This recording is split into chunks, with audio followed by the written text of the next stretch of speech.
বিরতির পর স্বাগত। আপনারা দেখছেন চেতনা টিভি রাইস অনলাইন ক্লাসে রয়েছে আমরা, কেমিস্ট্রি ক্লাস চলছে। আমি আবারও স্যারের ক্লাসে চলে যাব। স্যার, ব্রেকে যাওয়ার জন্য যেখানে থেমেছিলাম। তো আমরা প্রপার্টিসগুলোকে দেখলাম এবং তার থেকে কি কি কোশ্চেন আসে সেগুলোকে বললাম। এখনও একটা প্রপার্টিস বাকি রয়ে গেল, সেটা হলো ইলেকট্রোনেগেটিভিটি, তড়িৎ-ঋণাত্মকতা। তাহলে অবশ্যই যেরকম আমরা দেখলাম কোন এলিমেন্টের আয়োনাইজেশন এনার্জি বেশি, কোনটার কম। ইলেকট্রন অ্যাফিনিটির ক্ষেত্রেও দেখলাম কার ইলেকট্রন অ্যাফিনিটি 0, কার ক্ষেত্রে ইলেকট্রন অ্যাফিনিটি আলটিমেটলি বেশি, সেগুলো। এবং অবশ্যই ইলেকট্রন অ্যাফিনিটি এই বেশি নিয়ে একটা এক্সেপশন তোমাদের সাথে শেয়ার করলাম, যে ক্লোরিনের ইলেকট্রন অ্যাফিনিটি ফ্লোরিন অপেক্ষা বেশি, এবং কেন বেশি সেটাও বললাম। যে ক্লোরিনের ক্ষেত্রে ভ্যাকেন্ট ডি অরবিটালটা আছে, ফ্লোরিনের ক্ষেত্রে সেই ভ্যাকেন্ট ডি অরবিটালটা নেই। বা অন্যভাবে ভাবতে পারো যে ক্লোরিনের সাইজটা অনেক বড়, তাই ও একের বেশি ইলেকট্রনকে অ্যাকোমোডেট করতে পারে, ফ্লোরিন পারে না।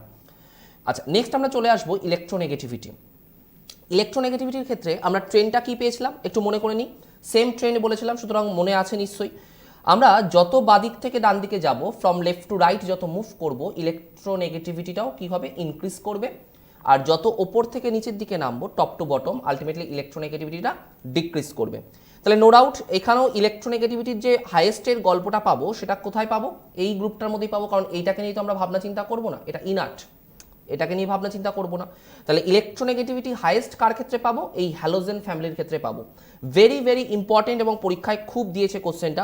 পরীক্ষায় জিজ্ঞেস করে the most electronegative element, the most electronegative element. আমার খুব ভালো মনে আছে, আমি যখন তোমাদের কেমিক্যাল বন্ডিংয়ের হাইড্রোজেন বন্ডিংটা করাচ্ছিলাম, সেখানে পড়াতে গিয়ে এই ইলেকট্রোনেগেটিভিটি, তারপর পোলার কোভ্যালেন্ট কম্পাউন্ড পড়াতে গিয়ে ইলেকট্রোনেগেটিভিটির বেশ কিছু ফান্ডা তোমাদের দেখিয়েছিলাম, এবং তোমাদের কাছে আমি প্রমিস করেছিলাম যখন আমি এই পিরিয়ডিক টেবিল করাবো তখন ব্যাপারগুলোকে বোঝাবো। তো আলটিমেটলি আজকে সেই দিন, সেখানে আমি ইলেকট্রোনেগেটিভিটির গল্পটা বললাম যে জিনিসটা কি হয়। তো এই যে ইলেকট্রোনেগেটিভিটি, সেখানে আমি বলেছিলাম দ্য মোস্ট ইলেকট্রোনেগেটিভ এলিমেন্ট কাকে বলবো? The most electronegative element, the most electronegative element বলা হয় ফ্লোরিনকে। তোমরা প্রত্যেকেই উত্তরটা জানো, আমি জানি। ফ্লোরিনকে বলা হয় দ্য মোস্ট ইলেকট্রোনেগেটিভ এলিমেন্ট। আচ্ছা, পরীক্ষায় বিশেষ করে এসএসসি তার এমটিএস পরীক্ষা বলো বা 10+2 মানে সিএইচএসএল বলো, এখানে একটা কারচুপি করে, একটু কোশ্চেনটাকে ঘুরিয়ে দেয়। কিরকম ঘুরিয়ে দেয়? ওরা জিজ্ঞেস করে the least electropositive element, the least electropositive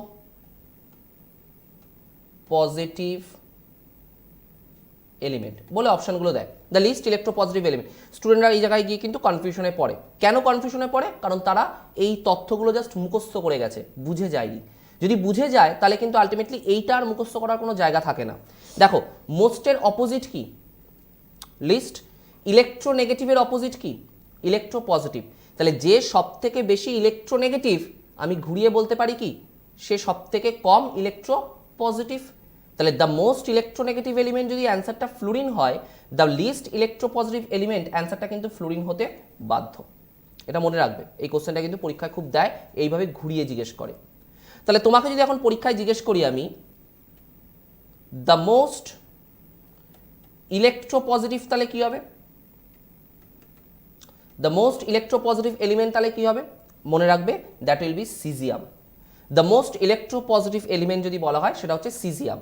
তাহলে এক্ষেত্রেও যদি এসএসসি ঘুরিয়ে কোশ্চেনটাকে জিজ্ঞেস করে দ্য লিস্ট ইলেকট্রোনেগেটিভ এলিমেন্ট, তাহলে মোস্টের অপোজিট হচ্ছে লিস্ট, এবং ইলেকট্রোপজিটিভের অপোজিট হচ্ছে ইলেকট্রোনেগেটিভ। অ্যান্সারটা কিন্তু আলটিমেটলি সিজিয়াম। তার মানে একই কোশ্চেন 4 রকমভাবে তোমার কাছে পরীক্ষায় আসে। মুখস্থ করো না, দুটো জিনিস দেখে রাখো আর অপোজিট টার্মগুলোকে মনে রাখো, তাহলেই দেখবে পরীক্ষার হলে তুমি হ্যান্ডেল করতে পারছো কোশ্চেনটা। কোশ্চেনটা যদি স্ট্রেট ফরওয়ার্ড তোমার কাছে আসে, তাহলে জিজ্ঞেস করবে the most electronegative element is, answer fluorine. Question যদি স্ট্রেট ফরওয়ার্ড তোমার কাছে আসে, জিজ্ঞেস করবে the most electropositive element is, answer হচ্ছে সিজিয়াম। আর যদি কোশ্চেনটাকে ঘুরিয়ে দেয়, তাহলে জিজ্ঞেস করবে the least electropositive element, the least electronegative element. Okay, তাহলে এই যে আমরা প্রপার্টিসগুলো সকাল থেকে আলোচনা করলাম আজকে, কি কি করলাম? Ionization energy, electron affinity, electronegativity, এর থেকে যে যে কোশ্চেনগুলো আমরা পাই আমাদের এই পিরিয়ডিক টেবিলের এলিমেন্টগুলোকে নিয়ে, সেগুলো আমি এখানে ডিসকাশন করলাম। এইগুলো কিন্তু ভালো করে মাথায় রাখতে হবে। শুধু যে ডেফিনেশন পড়বো বা তার ট্রেন্ডটা মনে রাখবো তা নয়, ডেফিনেশন এবং ট্রেন্ডের সাথে সাথে এই ইনফরমেশনগুলো সব থেকে বেশি জরুরি। ওকে, চলো। এছাড়াও আমরা আরও কিছু ইনফরমেশন এখানে জানবো। যেমন হচ্ছে তোমাকে পরীক্ষায় জিজ্ঞেস করে দ্য লাইটেস্ট মেটাল, সবথেকে হালকা ধাতু কাকে বলা হয়? Lightest metal. কাকে বলা হয় সবথেকে লাইটেস্ট মেটাল? অ্যান্সারটা লিখবে লিথিয়াম। সবথেকে হালকা ধাতু বলা হয় লিথিয়ামকে। সেই জন্য দেখবে এখন এই যে আমরা বড় বড় অ্যান্ড্রয়েড সেটগুলো ব্যবহার করি, ট্যাব ইউজ করি, বা আমাদের ল্যাপটপের যে ব্যাটারিগুলো হয়, চার্জারের যে ব্যাটারিগুলো হয়, সেগুলোর কিন্তু সেরকম ওয়েট আমরা ফিল করতে পারি না। বা আমরা যে পাওয়ার ব্যাঙ্কগুলো ইউজ করি সেগুলো কিন্তু সেরকম হার্ডি এখন হয় না। আগেকার দিনে যে মোবাইলগুলো হতো, ওটা ছুঁড়ে মারলে কারো মাথা ফেটে যেতে পারতো, এতটাই ভারী বা এতটাই শক্ত হতো। বা আগেকার দিনে তোমাদের যদি বাড়িতে 2010 সাল বা 9 সালের যদি ল্যাপটপ থাকে, তার যে চার্জার দেখবে কতটা হার্ডি হয়। কেন? তার কারণ হচ্ছে তখনকার দিনে ব্যাটারির মধ্যে ইউজ করা হতো নিকেল অ্যান্ড ক্যাডমিয়াম, যথেষ্ট হার্ডি দুটো মেটাল। কিন্তু বর্তমানে আমরা সেই নিকেল এবং ক্যাডমিয়ামের সাবস্টিটিউট ইউজ করছি লিথিয়াম। তোমাদের মোবাইলের ব্যাটারিটাকে ওপেন করে হোক বা পাওয়ার ব্যাংকের যে বাক্সটা দিয়েছে সেই বাক্সটার গায়ে একটু ভালো করে দেখো, ওখানে লেখা আছে লিথিয়াম পলিমার আয়ন ব্যাটারি। কারণ ওই ব্যাটারিটা হচ্ছে লিথিয়ামের তৈরি। লিথিয়াম হচ্ছে সবথেকে লাইটেস্ট মেটাল, তার ফলে জিনিসটার অত ওয়েট হয় না, হালকা থাকে। তো লাইটেস্ট মেটাল আমরা জানলাম লিথিয়ামকে। নেক্সট আমরা এখান থেকে জানবো হার্ডেস্ট মেটাল। কাকে আমরা সবথেকে হার্ডেস্ট মেটাল বলবো? সবথেকে শক্ত ধাতু, হার্ডেস্ট মেটাল, সবথেকে টাইট ফিট, সবথেকে শক্ত, তাকে আমরা বলবো হচ্ছে টাংস্টেন। ফর্মুলা হচ্ছে ডাব্লু, যেটা হচ্ছে বাল্বের ফিলামেন্টে ব্যবহার করা হয়। টাংস্টেন ফর্মুলা হচ্ছে ডাব্লু। নেক্সট আমরা এখান থেকে জানবো heaviest metal.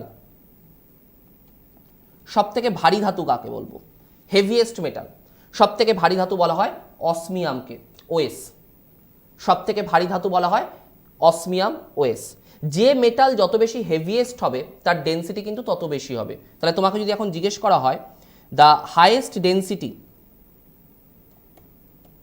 Metal having highest density, metal having highest density, তাহলে সেক্ষেত্রেও কিন্তু অ্যান্সারটা অসমিয়ামই হবে। তাহলে আমরা কি কি পেলাম? লাইটেস্ট মেটাল হচ্ছে লিথিয়াম, হার্ডেস্ট মেটাল হচ্ছে টাংস্টেন, হেভিয়েস্ট মেটাল হচ্ছে অসমিয়াম। যদি জিজ্ঞেস করে মেটাল হ্যাভিং হাইয়েস্ট ডেন্সিটি, তখনও অসমিয়াম, কারণ বললাম যে মেটাল যত বেশি ভারী হবে তার ডেন্সিটি তত বেশি হবে। আচ্ছা, নেক্সট যদি পরীক্ষায় জিজ্ঞেস করে, এবং এটা সব থেকে বেশি জিজ্ঞেস করে, স্টার দিয়ে রাখলাম, দ্য মোস্ট ডাকটাইল মেটাল। এই টার্মটাও খুব দেয়, বা এর টার্মের বদলে এই টার্মটাও আমরা খুব পাই,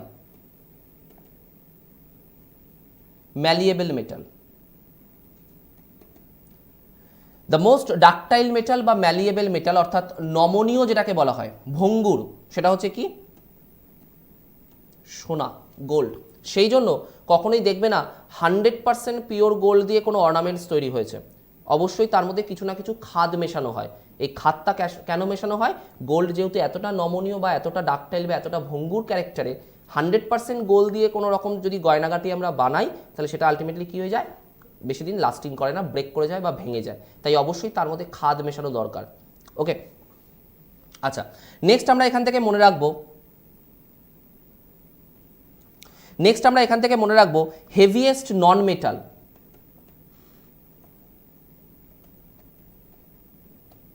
হেভিয়েস্ট নন মেটাল কোন অধাতু সব থেকে বেশি ভারী?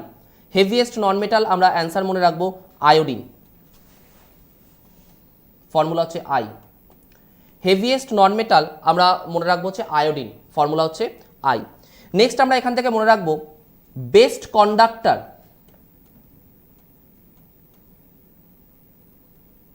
বেস্ট কন্ডাক্টর মেটাল কোন মেটাল হচ্ছে তড়িৎ পরিবহনের জন্য সব থেকে ভালো? বেস্ট কন্ডাক্টর মেটাল, অ্যান্সারটা হচ্ছে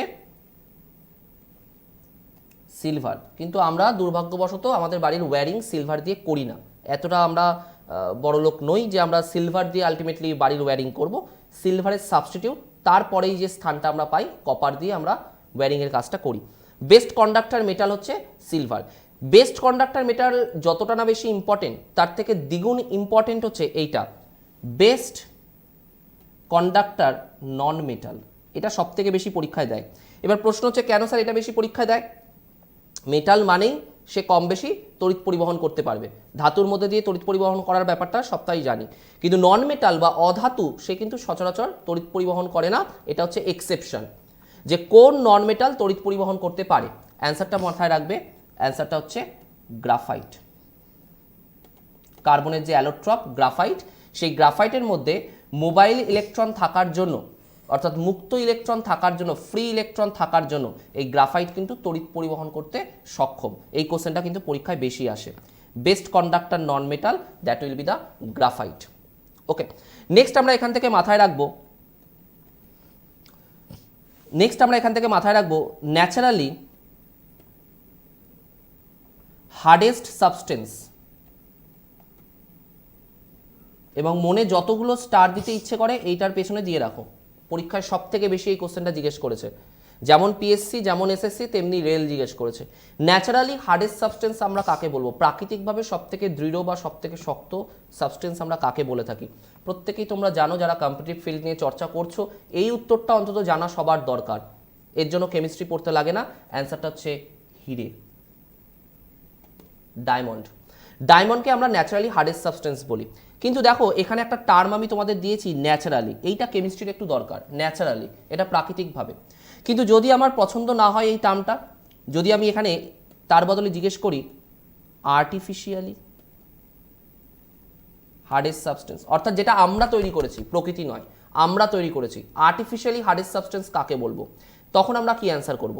এই জায়গায় একটা গল্প আছে, একটু গল্পটা মাথায় রাখবে।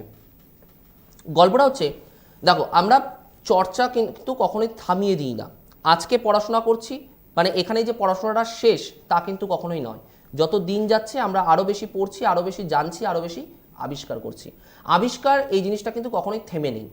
2004-2005 এই সময়টাতে আমাদের কাছে সবথেকে দৃঢ় বা সবথেকে শক্ত বা সবথেকে হার্ডেস্ট সাবস্টেন্স যেটা ছিল তার নাম ছিল সিলিকন কার্বাইড,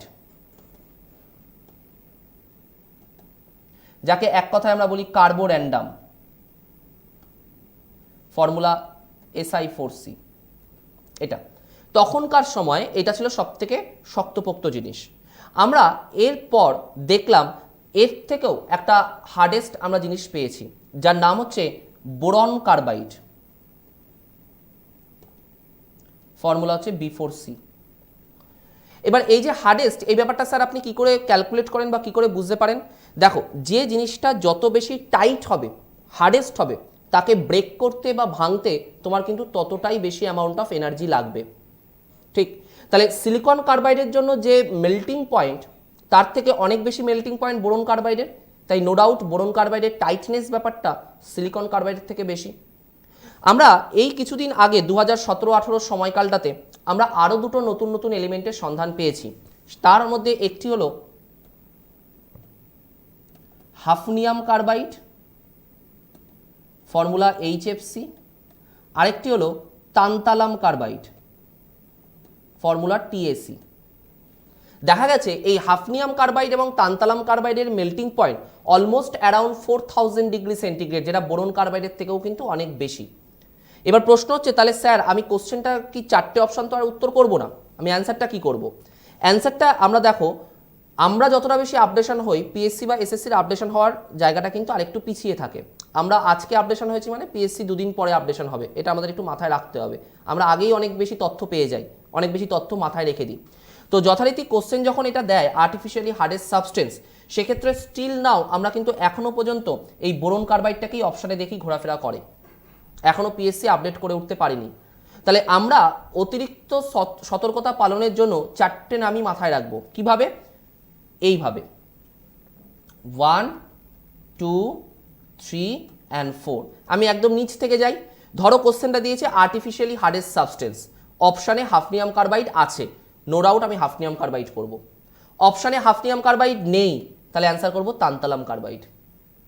অপশানে তান্তালাম কার্বাইড নেই, তাহলে অ্যান্সার করব বোরন কার্বাইড। অপশানে বোরন কার্বাইড নেই, তাহলে অ্যান্সার করব সিলিকন কার্বাইড। এইভাবে আমরা অর্ডারটা মেনটেন করে অ্যান্সারটাকে দেখব, অপশান কি দিয়েছে সেই অপশানের উপর ভিত্তি করে আমি অ্যান্সারটাকে করব। হাফনিয়াম কার্বাইড যদি অপশানে থাকে, অ্যান্সার হাফনিয়াম কার্বাইড, না থাকলে তান্তালাম, না থাকলে বোরন, না থাকলে silicon carbide. That is the artificially hardest substance. Clear? Okay, চলো নেক্সট আসবো। পরীক্ষায় একটা কোশ্চেন খুব জিজ্ঞেস করে, why diamond is used as a jewellery? কেন আমরা ডায়মন্ডকে জুয়েলারি পারপাসে ইউজ করি? এবং খুব ফানি অপশান সেখানে দেয়। নাম্বার 1 একটা অপশান দিয়েছিল যে it is a very costlier, it can maintain the status of our society, it is very hardest, naturally hardest substance, and last option দিয়েছিল it has the highest refractive index value. খুব funny অপশনগুলো রয়েছে।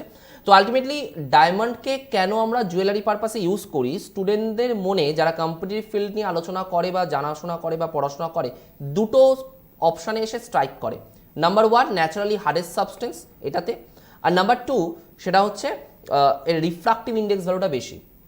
তো এই দুটোর মধ্যে তখন বেছে নিতে একটু অসুবিধা হয়। মাথায় রাখবে ডায়মন্ডকে আমরা জুয়েলারি পারপাসে ইউজ করি এই কারণেই যে এর রিফ্রাক্টিভ ইন্ডেক্স ভ্যালুর মানটা সব থেকে বেশি, 2.42 রিফ্রাক্টিভ ইন্ডেক্স ভ্যালুর মানটা সব থেকে বেশি। ডায়মন্ডের রিফ্রাক্টিভ ইন্ডেক্স ভ্যালুর মানটা সব থেকে বেশি হওয়ার কারণে আমরা ডায়মন্ডকে কিন্তু জুয়েলারি পারপাসে ইউজ করে থাকি। তোমরা এটা পয়েন্ট করে খাতায় লিখে নেবে যে diamond is used as a jewellery due to having its highest refractive index value 2.42। Okay, আচ্ছা নেক্সট আমরা দেখো হার্ডেস্ট এলিমেন্ট বা আলটিমেটলি এইগুলো সম্পর্কে যখন জানলাম, এর পাশাপাশি দু একটা জিনিস কিন্তু তোমাকে একটু মাথায় রাখতে হবে, তার মেল্টিং পয়েন্ট ওরিয়েন্টেড। কিরকম? যেমন নাম্বার ওয়ান তোমাকে জিজ্ঞেস করবে যে element having lowest melting point, element having lowest melting point, বা জিজ্ঞেস করবে element having highest melting point. এই ব্যাপারগুলো কিন্তু পরীক্ষায় জিজ্ঞেস করে। তো কিরকম হয় দেখো, আমি একটু বলছি। Element having highest melting point, highest melting point মানে কি? যার মেল্টিং পয়েন্ট অনেক বেশি, that is call the diamond. Element having lowest melting point, অ্যান্সারটা হচ্ছে হিলিয়াম। নেক্সট যদি জিজ্ঞেস করে metal having highest melting point, কোন মেটালের মেল্টিং পয়েন্ট বেশি, অ্যান্সার হচ্ছে টাংস্টেন, কারণ সব থেকে বেশি শক্তপোক্ত, ভাঙতে বেশি তাপ লাগবে। বা যদি জিজ্ঞেস করে metal having lowest melting point, কার মেল্টিং পয়েন্ট সব থেকে কম, অ্যান্সারটা হচ্ছে পারদ বা মার্কারি। আমরা প্রত্যেকেই দেখেছি থার্মোমিটারে পারদটা লিকুইড ফর্মেটেই থাকে, -39 ডিগ্রি সেন্টিগ্রেড হচ্ছে তার টেম্পারেচার। তাহলে এই চারটে জিনিস একটু মাথায় রেখো। পরীক্ষায় বারবার বলছি, এই যে আমি অনলাইন ইনফরমেশনগুলো বললাম এলিমেন্টগুলো সম্পর্কে, এইগুলো কিন্তু পরীক্ষার কোশ্চেনে আসে। ওকে স্যার, সময়ও শেষ একদম আমাদের আজকে, আর অলমোস্ট আমরা টপিকটাও বোধহয় কমপ্লিট একদমই। করতে পেরেছি আমরা আজকে।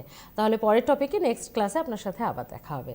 স্যার ধন্যবাদ রাইস অনলাইন ক্লাস নেওয়ার জন্য। আপনাদেরও সকলকে অবশ্যই ধন্যবাদ। আর প্রিপারেশন কমপ্লিট করতে যেটা আপনাদেরকে বললাম যে আমরা কিন্তু কন্টিনিউ প্রসেসে এই ক্লাসগুলো হচ্ছে, সো এই ক্লাসগুলো আপনাদের ফলো করতে হবে যদি আপনারা প্রিপারেশন কমপ্লিট করতে চান। আজ এ পর্যন্তই, আবার দেখা হবে। ভালো থাকুন, দেখতে থাকুন চেতনা টিভি। নমস্কার।